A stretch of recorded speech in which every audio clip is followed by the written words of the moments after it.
Good morning, dear friends. It is Thursday, the 8th of Tammuz, July 7th. We're here to study the entire Talmud, one page, one line at a time. We're getting through the entire Masechet Shabbat right now with chapter 17, 124b, in a moment, 125a, getting towards the end of Perek Kol HaKelim. Well, anyways, a good way through Perek Kol HaKelim, where we are talking about the laws of Muksa. Particularly, we're talking about the halachis of kelim, vessels, if they are muksa on Shabbos or not. And we graduated, at least in the Mishnah, from covering kelim that are needed versus kelim that are not needed, how to use kelim, when to use kelim. And now we're talking about shivrei kelim, broken kelim. And today we're also going to just talk about disposed of, things that are in the trash, and how that relates to muksa. We're going to dedicate today to honor all of Klal Yisrael, the dear members of our Chabura. We'll give a shout out to Reb Eli and Dr. Hammer. I didn't write it down. I know tonight and tomorrow is your mother's yard site. Yeah. So if you'll just remind me her name, we'll start the dedication today. Mindel River Bas Kalman Clonimus. Mindel Riva Bas Kalman Clonimus. If anyone is doubting the heritage of Dr. Hammer's mother, it's clear now that they're from the Ashkenazic tradition. Both the structure of how the name was presented, but also there aren't many Sephardic Mindel Rivas or Clonimus maybe, but anyways, the main point is Dr. Hammer, we're dedicating today's learning, Le'iloi Nishmas, your mother, her neshama, tonight and tomorrow's the yard site, her neshama should have an aliyah, and she should have vast nachas from her children and grandchildren and great-grandchildren. There should be only gesund and simcha and nachas for all of her family, and she should be a good better. And we value your participation in our Gemara shir, in our Gemara Chabura, and her neshama should have an aliyah. Amen. Amen. Amen. Let's share the screen and let's jump right in ish. We still have to find the exact place, but let's get started. Here we are. Thank you, Safaria. Talmud, Shabbos. Continue reading. Here we go.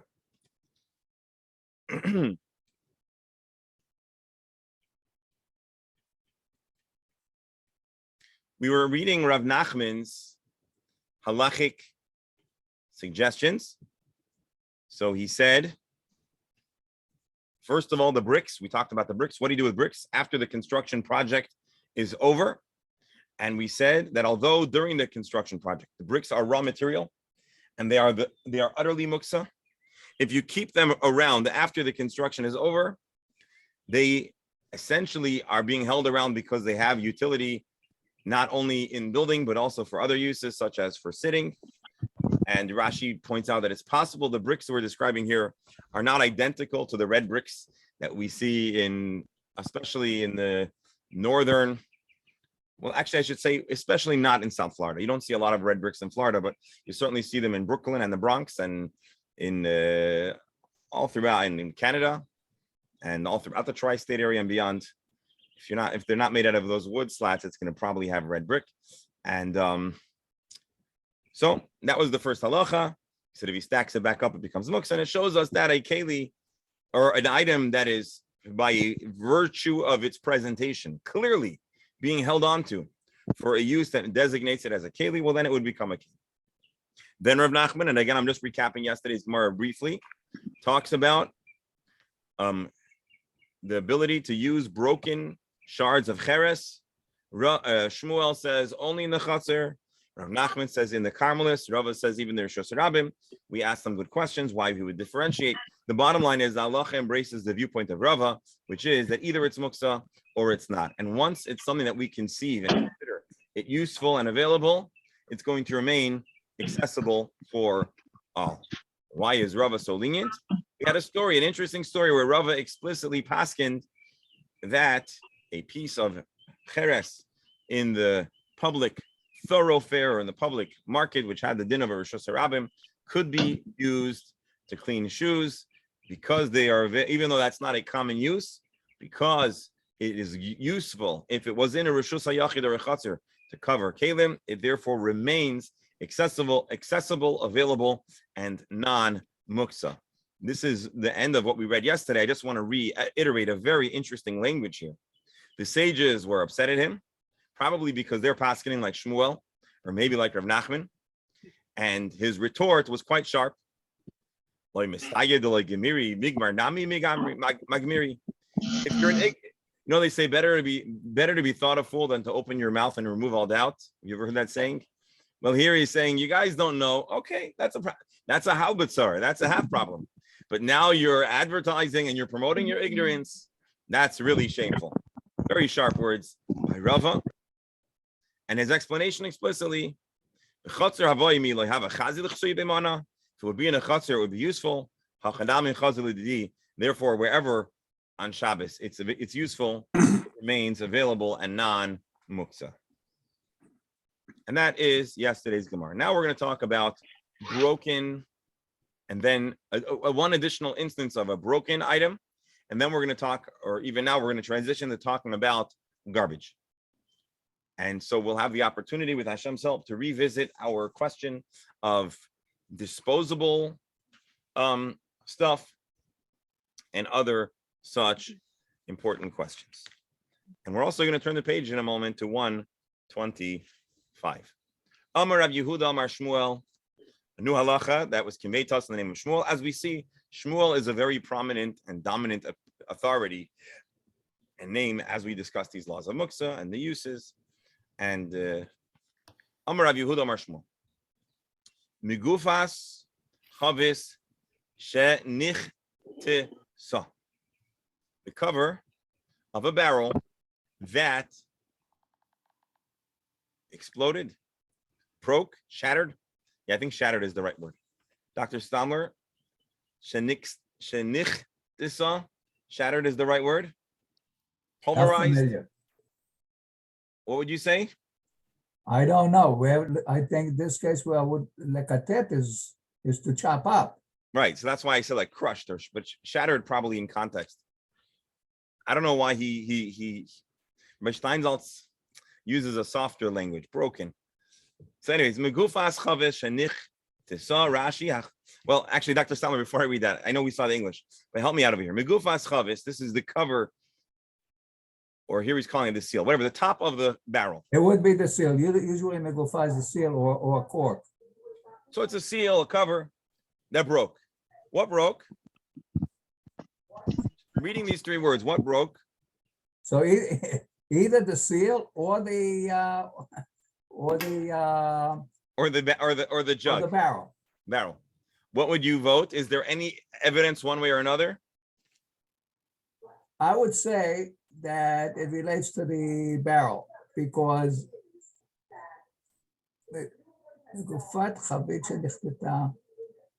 I think I hear where you're going. Otherwise, why are we talking about the cover? If the cover broke, then there's no cover present.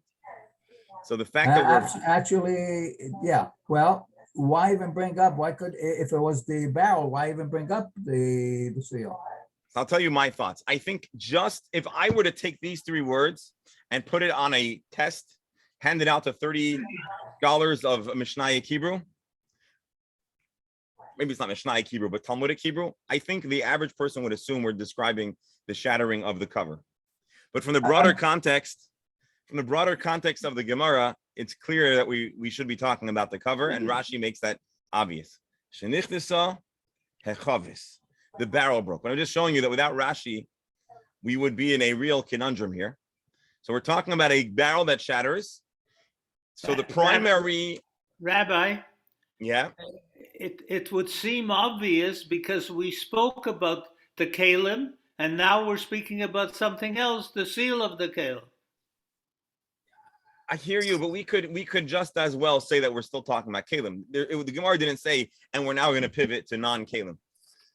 But you're making an interesting point, and it's once Rashi tells us what he says, it makes sense.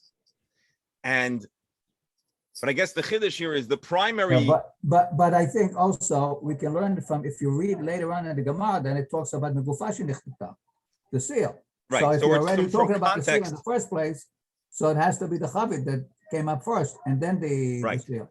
With that, we need to use context. The words on their own would really leave us confused. Anyways, that was just a little fun with language. So forget it. Now we'll move into the substance of the discussion. So Shmuel taught a barrel that breaks. It's broken. It's garbage. It's useless. Let's say it's totally shattered into a million pieces. But you still have a beautiful, nice piece of clay that was previously the cover or the seal. What do you do with that lid? Is the lid muksa? Rashi says, Megufa shel chavis shenich tisa chavis. Again, we're talking about the cover of the barrel that smashed. So is it muksa? Is it have any use absent the jug? So Shmuel says, mutter letaltel b'Shabbos. You're allowed to handle this item on Shabbos. It is not muksa, because although its lifespan of covering this given jar is over, it can always be recycled and now used on another keli. Tanya nami hachi, indeed a brisa confirms Shmuel was not a Tana. He's already in the Gemara era in Amoira. We now have a brisa from the era of the previous generation of greater authority that teaches the same. Megufa shenichtesa. If the lid shattered, I have a different question. I mean, it's not a question. It's just, again, going back to the language. Shenichteta. If you look at v'chitetu chavotam leitim, it's the fashion. It doesn't break. You're fashioning something. So I'm a little surprised they use it here to break up. Saying shenichtesa there means recommissioned or decommissioned. Right. Well, yeah, you fashion it from a sword into. So decommissioning is conceptually remaking. You steal its identity. I hear you. So let's see. There's a brisa that says megufa shenichtesa. If this lid itself shatters, no. Megufa shenichtesa. What broke? Let's read Rabbi Steinsaltz. If the seal broke, you can now use the shards and it. Okay, you see again. I don't know what Rabbi Steinsaltz says, but I'm going to look at Rashi. It's pretty clear that megufa shenichtesa, a barrel that broke, Rashi says, hamegufa, the seal, ushvareha, and the shards, Rashi says, shel chavis, of the barrel. So there's a machloikas Rashi and Rabbi Steinsaltz and how to decipher the Gemara. So I'm sorry to confuse, but I'm going to try to stick with Rashi for the moment. I would just from the language, I would go with Steinsaltz. That's why Rabbi Steinsaltz gives the language he does. But Rabbi, why are we even going? Well, I'm sorry, Rebel. The context prefers Rashi's explanation, but a literal. I have a different question. Why wouldn't the Gemara just say a keli or any of its parts? The next question is going to be a handle. You have the handle. Can you use the handle to make a hook? We are going to talk about a handle. That's true.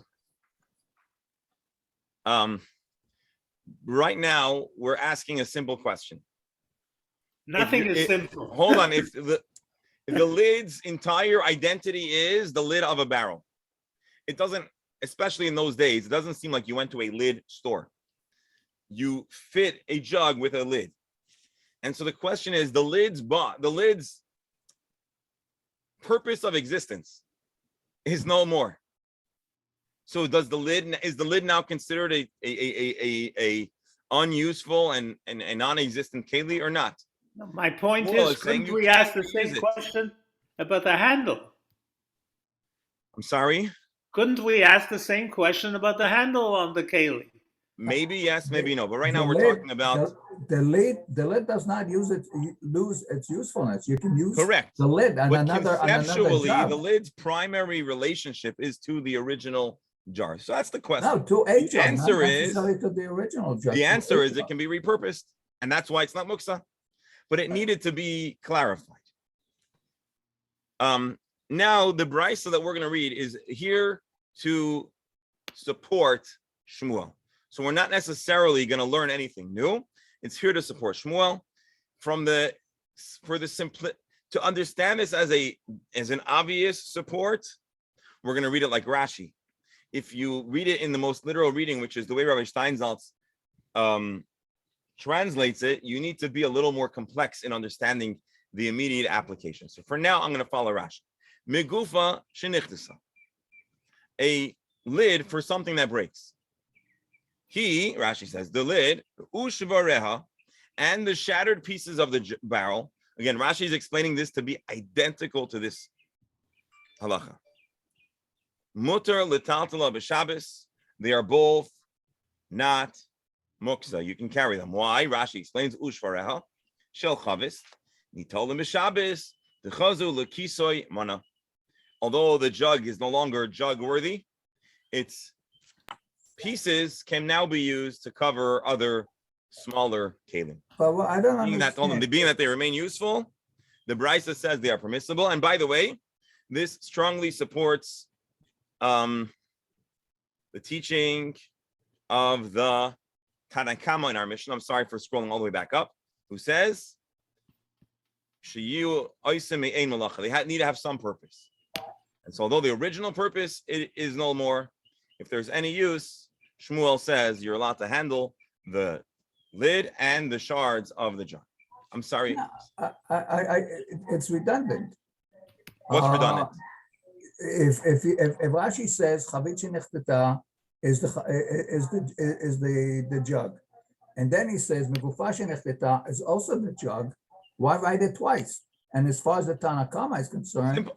Where, in the Mishnah or here? Here. No. We have a statement from an Amora, and they pulled up an earlier file that supported it. So this is a support. This is not a new halacha. This is not a debate. We're just finding a brisa that an earlier precedent that already. I understand that.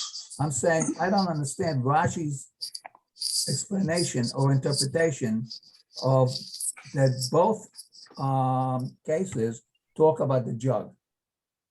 On the contrary, all Rashi is doing is showing us in his interpretation how utterly identical the halacha that was taught by Shmuel is and the Brisa. In order to make it utterly identical, the Hebrew language is strained a bit, let's say. The alternative would be to read the Brisa as follows. Megufa shenichtasa, so if the lid shatters, the lid, ushvareha, I guess the small pieces that broke off, mutal litaltala b'Shabbos remain permitted to carry. That's the way right? Steinsaltz interprets it. That's now I'm using I'm as an exercise. I'm reading Steinsaltz's interpretation. That is interesting and informative, but not identical. So there's a little more lumdus necessarily. But that supports even more the Tanakama that says call kelim shemet. So here it supports the kol kelim. Otherwise, here you would think that only the jug, if it breaks, if the seal breaks, you wouldn't be able to.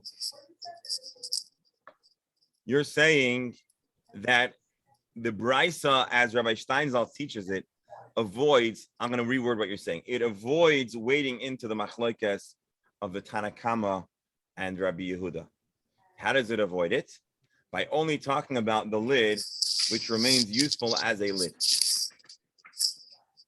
But it doesn't immediately address the scenario.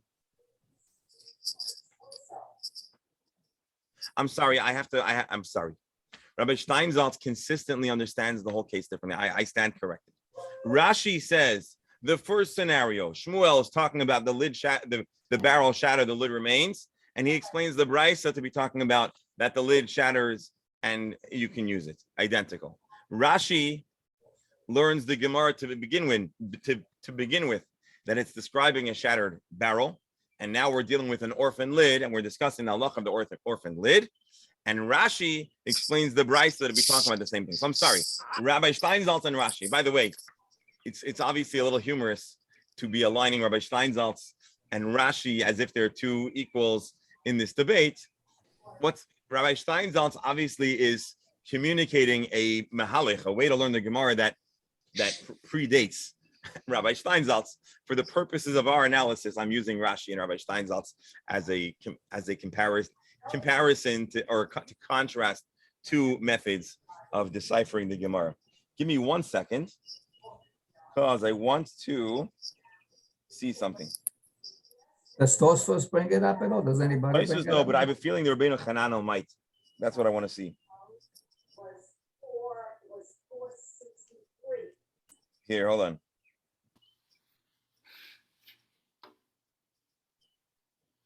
No, he doesn't specify.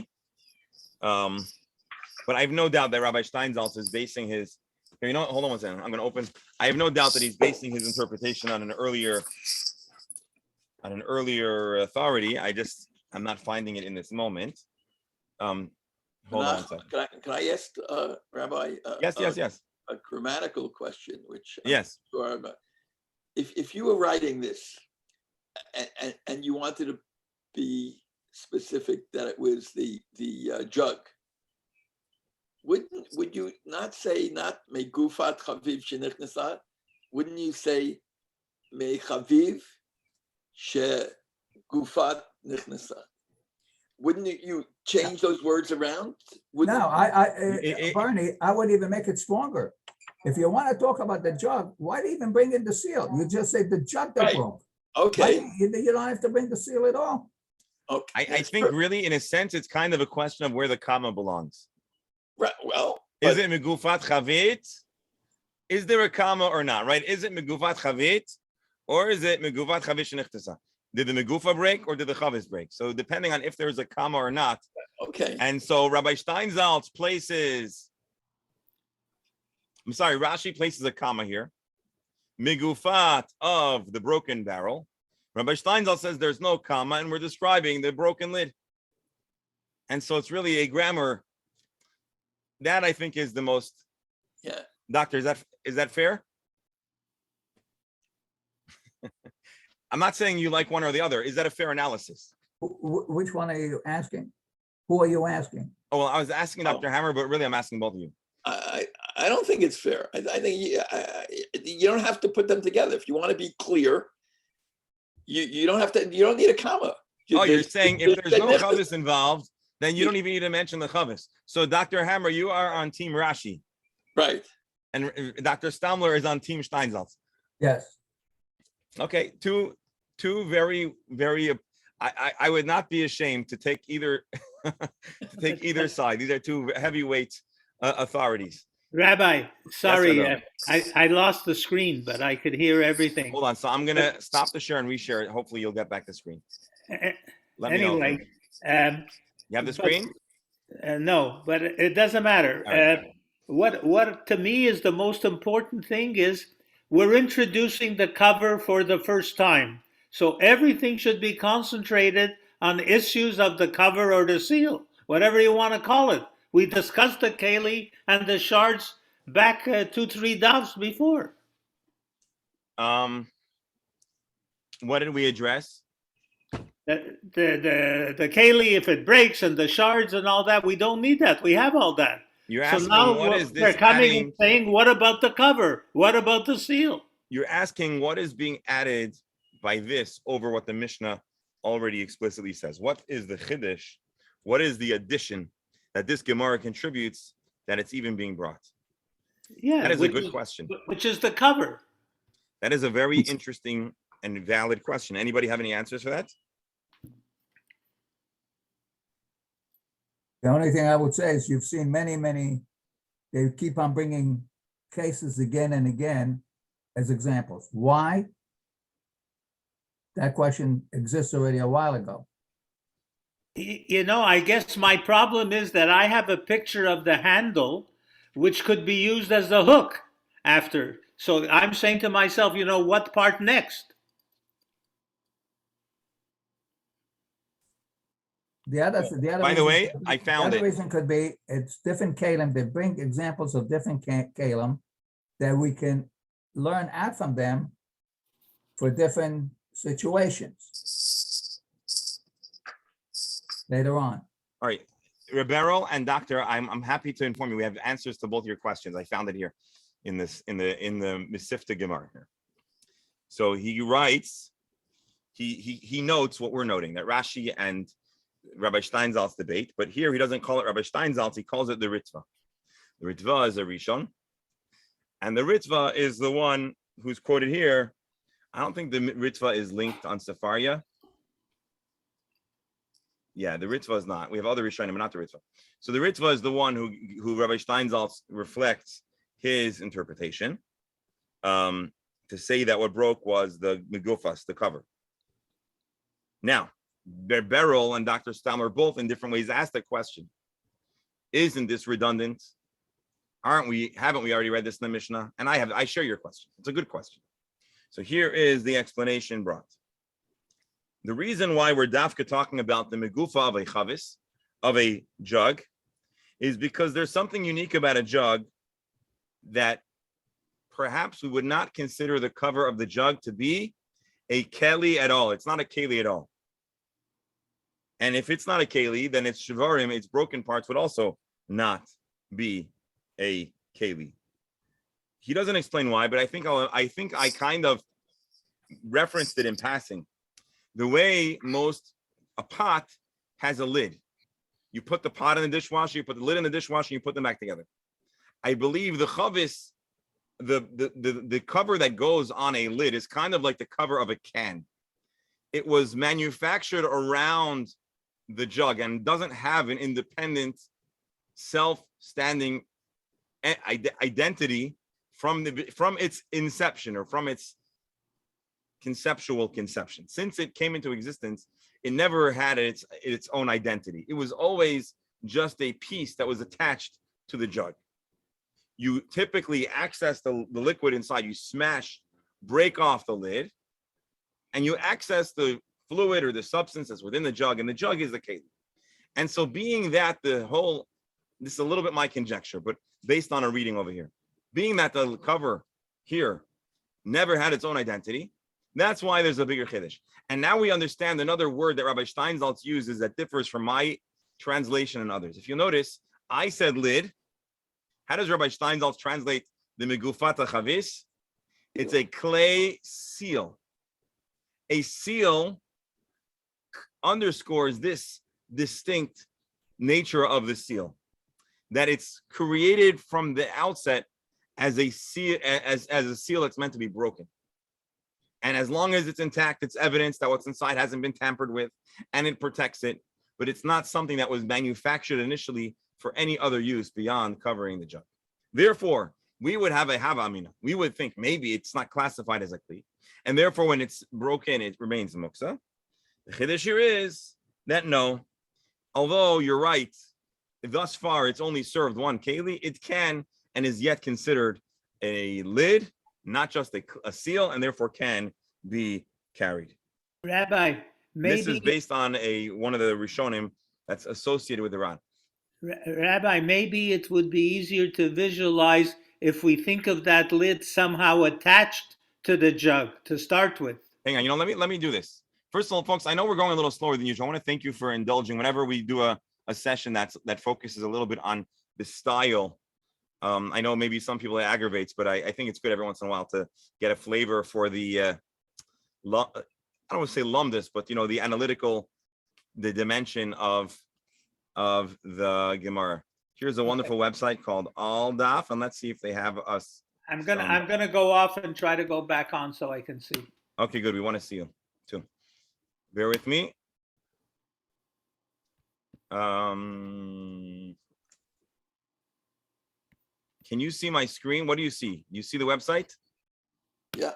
And now do you see another PDF? Which I must have downloaded the wrong one. Hold on. If you don't see it, bear with me and I'll let's see if this is the right one.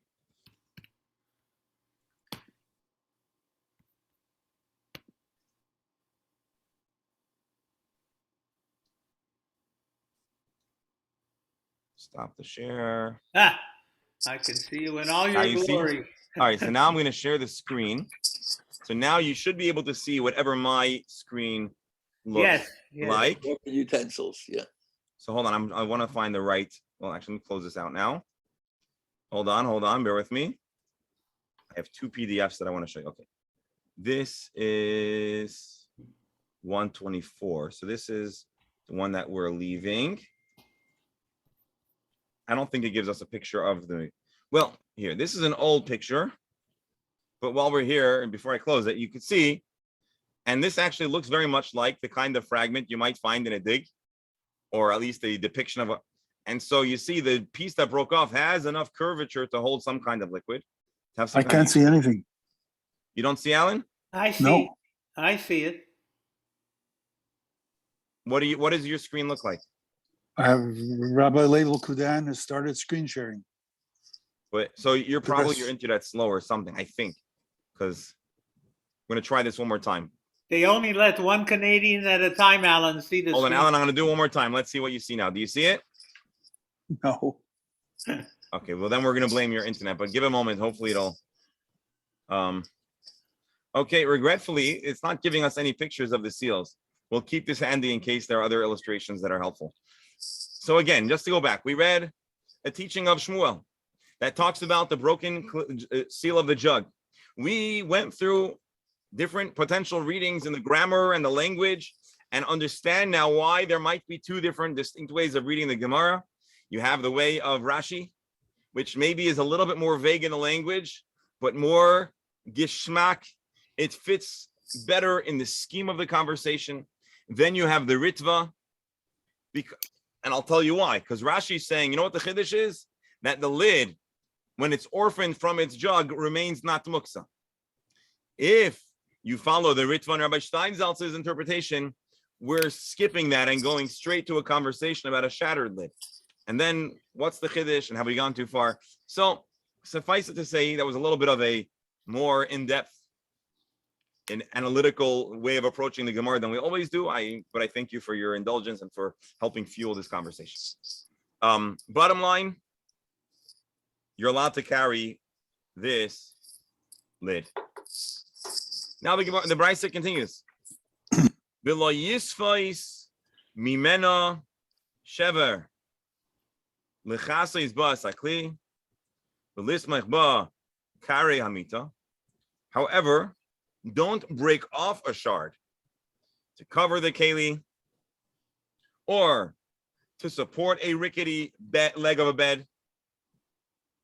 Rashi, yitakein lehatir bli totav ve'uktotav b'shabbat da'avid kli v'habe makav hadish. So don't modify. You have a broken shard. You can use it, but you're not allowed to modify it to make it useful. So again, lo yisfot mimenu shever, don't knock off a little piece in order the chasses bas akli to be able to cover a vessel. Rashi, lo yisfot yitakein lahatir bli totav. Don't fix to remove the rigid, the jaggedy, rigid edges, because then you are literally making a kli. Last point, the im zarka ashpa. If you threw the shards into the garbage, so now it becomes non-handleable. It's muksa on Shabbos. Rashi v'imzarak migufa zula ashpa. If you threw this lid, the seal, into the garbage, batla mitoiras kli, it is now no longer considered a kli. So although the default is it's useful, if you've done something specific to decommission, now it's muksa. Okay, so let me, so my question is, okay, you throw it away, you don't think of any use for it, you throw it away into the garbage and not to munch up. I'm sorry? Then an hour later, you reconsider it and say, I can use it for this. So does that mean that once you threw it into the garbage, you can reconsider an hour later and take it out of the garbage and use it for something? So Dr. Or- Stamler is asking, when did it break? When would you want to use it? Can you recommission the way you decommission? Apparently not. I have good news, doctor. Your question is the question the Gemara is going to ask in the very next lines, because it's vague. Was it thrown away before Shabbos, after Shabbos? And if I'm not mistaken, we're going to have two different ways to potentially decipher this last line of the Brisa. And so, Yasher Koyach for your question. So again, just so we understand Dr. Stamler's question. there's a lot of facts missing. Bimzarka ba'ashba, if you threw it in the garbage, it's decommissioned. When did you throw it in the garbage? Before Shabbos? After on Shabbos? If you could decommission it on Shabbos, can you recommission it? Apparently not. What's going on over there? Those are the questions that our Gemara is going to proceed to Rabbi, ask. I presume after Shabbos you can do whatever you want with it. No. Yeah, after Shabbos, there's no laws of muksa. Okay. The question is on Shabbos. Did it break on Shabbos? Did you use it and then throw it out? Or did it break on Erev Shabbos and you intended to use it? Or did it break on Erev Shabbos and you threw it out and now on Shabbos you want to use it? What is going on? Maskiv let Rav Papa. So we're going to back up a little bit. Rav Papa asks the question. This doesn't make sense. Me'ata zorik le'leglime hachinami da'aser. What if you throw your clothing in the garbage? Not your clothing. You throw a garment in the garbage. Hachinami da'aser. Can you truly decommission? Can you make something muksa on Shabbos if it's still good and useful? Rashi. Zorke leglime v'Shabbos la'ashpa hachinami da'aser l'taltule. You have a perfectly good shirt. You throw it in the garbage. Why? I don't know. Does it become muksa? Elomar Papa. Rabbi, this is a realistic scenario because my wife throws out some of my stuff that I don't allow to be thrown out. I almost was going to use an explicit instance of a husband and wife. Then I figured for Shalom bias purposes. Listen, maybe this is too personal, but my uncle, I believe, had a very, very large collection of baseball cards in the 70s and the 60s. And when he went away to yeshiva, my grandmother threw them out. And it was not appreciated, as I hear. And also, it was probably many thousands of dollars worth of very precious collectible cards.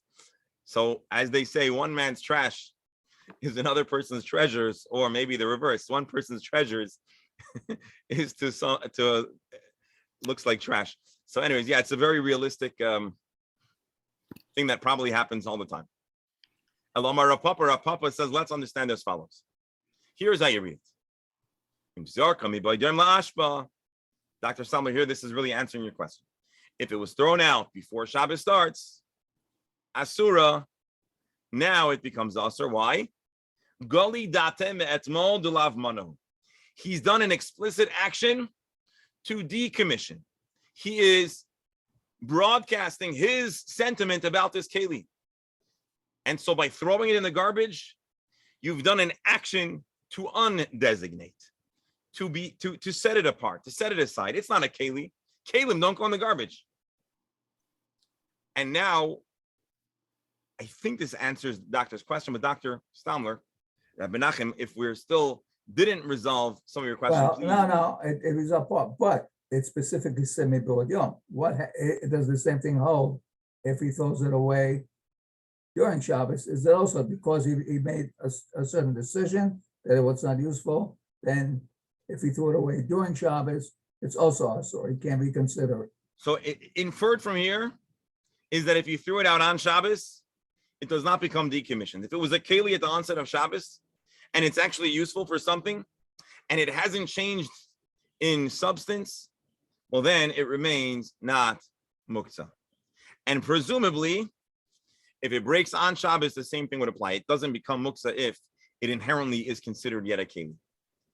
Tosfos.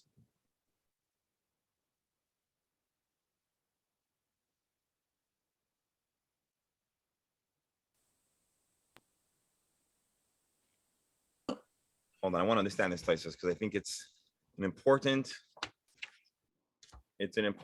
contribution to the depth of our conversation. Just give me a second. I want to make sure I'm reading this to you correctly.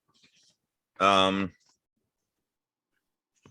there's a little bit of insider baseball in this Tosfos. 1 second. Rabbi? Yes. If you use the example of a bottle of wine and the cork, right? Yes. and so the cork breaks in half. Well, then you're breaking up a On little the bit. I'm sorry. bottle, you throw away the cork that half cork. You still have. You're breaking up, Bernie. No issue with that, correct? Doctor, your connection is schwach, but let I have a me problem say if with I my understand it and you'll internet. correct me. Says, it's Doctor, I believe what you're saying is I'm having problems with the internet. I don't know if you could hear me. It's going in and I out. hear Yeah, you, but you're I can hear frozen. you, but you're breaking up. I think the doctor's asking a good question. So you open the bottle and you have a cork. What's the halacha of the Better cork? pass on it because it's I'm going in and out somehow. So again, I believe the doctor is asking, what if a cork is taken out? So now, so step one, the bottle still has wine in it. You want to recork it. Is it muksa? Presumably, the doctor's saying it's not muksa. But now that you've finished the full bottle, now is it muksa? And I think the doctor's getting into a little lumdus. Mimonasha, for saying that it was good for the first bottle, it's not muksa. So why would you consider it muksa now? And conversely, if it is considered muksa now, why wasn't it muksa before? That's an interesting question. So, doctor, I will continue. What you used the bottle, you took out the cork, you finished the bottle, you open up a second one. On the second one, the cork broke. Right. Well, now can you use the one from the first one? So doctor, you're saying, and I think Dr. use Hammer's it agreeing with you. Because on the old one, you were, let's say, you threw it out into the garbage because you figured you finished with it. So now you have a second bottle where the cork broke. Now you say to yourself, I got a cork in the garbage. Can you take the cork out from the garbage and use it on the second one? And let's extend the question one step further. What about the bottle itself? The bottle is empty. The bottle itself, only if it breaks, you can use it. Hold on. If the bottle's whole, is it muksa? I'll tell you there's two ways to look at it. No, I would still call it a clean because it still can contain anything else. It doesn't. A bottle of wine you can put The bottle oil is in a it. super clean. You can put water in it. You can put anything. So it's still a clean. So here's the question. Do we consider modern sentiment in determining the usefulness or the status of a kli or not? What do I mean? Today, most people do not hold on to empty bottles. Some people do. Most people don't. Take it a step further. What about, and I mentioned this yesterday, what about disposable cutlery, plates and forks and bowls and cups? They are created. Read the label. They're disposable. So you use it once. Is it muksa? So now the question is, do we look at your specific sentiment or do we look at the society's sentiment? Tomorrow, because we're not going to have time today, I'll read for you a little excerpts from some of the Shailot Tshuvot. There's a very vigorous debate about how to view disposable kalim. How much weight? It's even more complicated because we have deposits and those bottles can be turned in for refunds. But that wouldn't mean that its value wouldn't inherently make it a keli. It just means you wouldn't put it in the garbage. Oh, you're saying more. It should be muksa because all it is it represents a monetary value. So these are all big, important questions. But Rabbi, it's also important that when they go to Paskin, they try to go back to something here from whence to Paskin. Right. I'm just trying to take a look at this Tosfos again.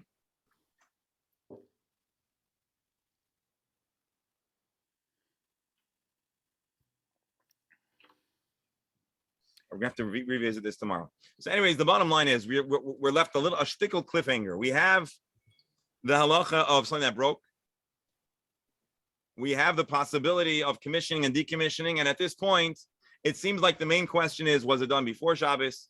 Was it done on Shabbos? Tomorrow, we're going to see another two cases of something that's broken, and sometimes it'll be considered suitable, sometimes not. And bli neder tomorrow, after we go through those two cases, I'll read you some excerpts from the Shailot Tshuvot, halachic responsa, to talk about disposable stuff and how much we value societal standard versus specific standard versus a universal reality. And so really there's three different ways to view something that is to us considered disposable. My dear friends, that concludes today's session of the Talmud. I want to thank everyone for being here, and not just being here, but contributing and really with your wisdom and insight, leading our shir along the path that it went. I want to mention again tonight the yahrzeit from Mindel Riva, Bas Kalman Kloinamos, and Reb Eli. Good to have you, and Hashem shall bless you in open, revealed ways for you and all of Klal Yisrael. My dear friends, thank you so much. Looking forward to seeing everybody tomorrow. Be'ez Hashem. A reminder, Bli Neder next week will be a trial. I'm still open to hearing feedback, but the intention is to do Gemara next week at 9:30. And but until Friday. Monday, starting Monday. Starting Monday. Until then, No class. Thursday, Friday, we'll do tomorrow at 10 o'clock. Next week, we'll do 9:30. And if it works next week, the whole week will be a trial week. We're going to do it at 9:30. And if we get any very strong feedback, we can revert. Alternatively, we'll keep it at then. Thank you so much. Have a wonderful day. You too. Oh, yeah, thank you.